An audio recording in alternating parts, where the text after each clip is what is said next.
আসন্ন মাধ্যমিক ও সমমানের পরীক্ষায় প্রশ্নফাঁস রোধে এবার সর্বোচ্চ কঠোর অবস্থানে যাচ্ছে সরকার। নকলমুক্ত পরীক্ষা নিশ্চিত করার পাশাপাশি দেশের শিক্ষা ব্যবস্থায় আসতে যাচ্ছে বড় ধরনের কাঠামোগত সংস্কার। আগামী 21শে এপ্রিল থেকে সারা দেশে একযোগে শুরু হতে যাচ্ছে মাধ্যমিক ও সমমানের পরীক্ষা। শনিবার রাজধানীর মিন্টু রোডে শিক্ষা সাংবাদিকদের সাথে এক মতবিনিময় সভায় শিক্ষামন্ত্রী আ.ন.ম এহসানুল হক মিলন জানান, পরীক্ষার সুষ্ঠু পরিবেশ রক্ষায় এবার মাঠ পর্যায়ে কঠোর তদারকি নিশ্চিত করা হবে। প্রশ্ন ফাঁসের যেকোনো অপচেষ্টা প্রযুক্তির মাধ্যমে প্রতিহত করে জড়িতদের বিরুদ্ধে শূন্য সহনশীলতা নীতি বা কঠোর আইনি ব্যবস্থা নেওয়া হবে। শিক্ষামন্ত্রী নিজেই এবার মাঠ পর্যায়ে সার্বিক নিরাপত্তা পর্যবেক্ষণ করবেন। সারা দেশের সব পরীক্ষার্থীদের মেধা যাচাইয়ে একই মানদণ্ড বা অভিন্ন প্রশ্নপত্র প্রণয়নের কথা ভাবছে সরকার, যা আগামী বছর থেকেই শুরু হতে পারে। এছাড়া শিক্ষা প্রতিষ্ঠানের পরিচালনা পর্ষদের সভাপতির শিক্ষাগত যোগ্যতা নির্ধারণে উপজেলা নির্বাহী কর্মকর্তা, জেলা প্রশাসক ও শিক্ষা বোর্ডের সমন্বয়ে 3 স্তরে যাচাই প্রক্রিয়া চালু করা হবে।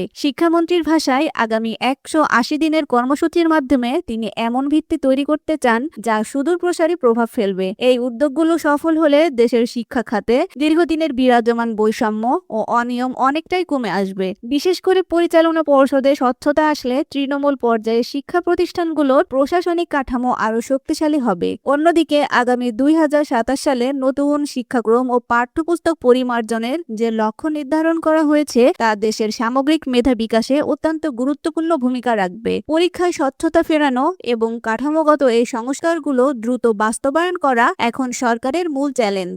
এই পদক্ষেপগুলো শিক্ষার্থীদের জন্য একটি সুস্থ ও প্রতিযোগিতামূলক ভবিষ্যৎ নিশ্চিত করতে পারে।